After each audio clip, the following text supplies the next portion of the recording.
Public responses to federal operations, ICE or not, is drawing a warning from local law enforcement. ABC 6 News reporter Chandler Jackson shares a new message from those working to keep us safe here at home. Generally, the relationship between local and federal law enforcement agencies here in southeast Minnesota is one of non-involvement, especially when it comes to immigration. But as we're seeing across the country, the public isn't staying out of it. Where's your badge number? Early last week, Minneapolis saw crowds of people gathering at what was believed to be an immigration raid. Officials later said that wasn't the case at all, but that didn't stop public outcry for how it was handled and how local law enforcement was involved. More often than not, law enforcement at a local level does not work alongside federal agencies, unless separate investigations end up crossing over.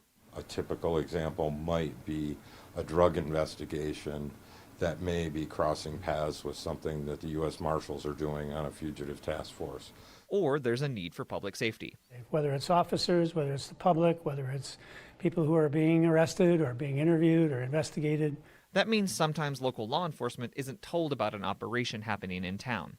In those cases, information is limited, and public assumption can create even worse situations. Then we have two things to do.